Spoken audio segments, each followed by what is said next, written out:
ज़माना बदलने के साथ रिश्ते भी बदलने में पीछे नहीं रहे। बचपन से ही बच्चों पर पढ़ाई का बोझ, सुबह जल्दी स्कूल भेजना, स्कूल से बच्चे का घर आना, घर आकर फिर ट्यूशन पे जाना और बच्चे का जल्दी से सलाह देना रूटीन बन चुका है। माँ बाप अपनी ज़िंदगी भर की कमाई बच्चे पर इन्वेस्ट कर रहे हैं, मगर उसके साथ साथ बच्चों को परिवार में वक्त देने की भी ज़रूरत होती है, मगर वो माँ बाप वक्त नहीं दे पा रहे हैं। कभी कभी देखा गया है, माँ बाप ने कभी किसी फंक्शन में भी जाना है, वो बच्चे को साथ लेकर नहीं जाते, क्योंकि सुबह उसको जल्दी उठना होता है। वो बच्चे को एक लालच दे देते हैं, ले बेटा मोबाइल गेम खेल ले जा। उसको एक और लालच दे दी जाती है, ये ले पैसे, आप कुछ जो मन करे खा पी लेना।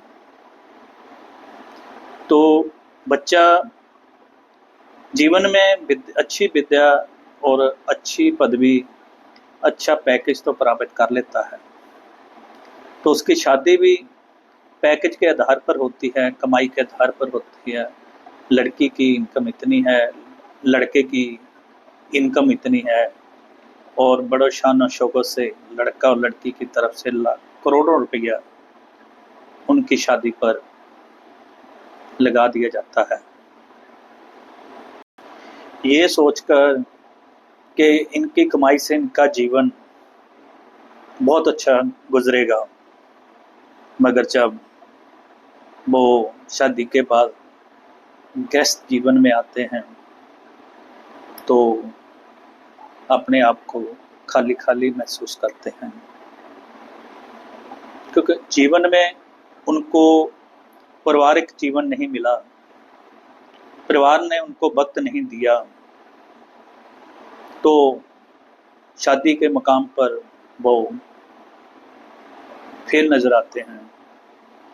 यही कारण है कि शादी के कुछ वर्षों के बाद या तो एक्स्ट्रा मैरिटल रिलेशंस बड़ी तेजी से बढ़ रहे हैं, या फिर सुसाइड के केस भी बड़ी तेजी से बढ़ रहे हैं। जैसे शादियों में प्री वेडिंग का जो ट्रेंड है बड़ी तेजी से बढ़ रहा है, तो इसके सिवाय ये चाहिए कि प्री वेडिंग काउंसलिंग भी बहुत ज़रूरी हो गई है। तो हर लड़का लड़की को एक प्री वेडिंग काउंसलिंग की भी ज़रूरत पड़ेगी, इसलिए ये बिजनेस मैरिज काउंसलिंग बड़ी तेज़ी से बढ़ रहा है। तो रिश्तों को बचाने के लिए बच्चों में रिश्तों की अहमियत और परिवार की अहमियत की विद्या भी बहुत ज़रूरी है, आगे जाकर वही रिश्ते बच सकेंगे। अगर वीडियो अच्छा लगे तो मेरे चैनल माइंड रिफ्रेशर को लाइक और सब्सक्राइब जरूर करना।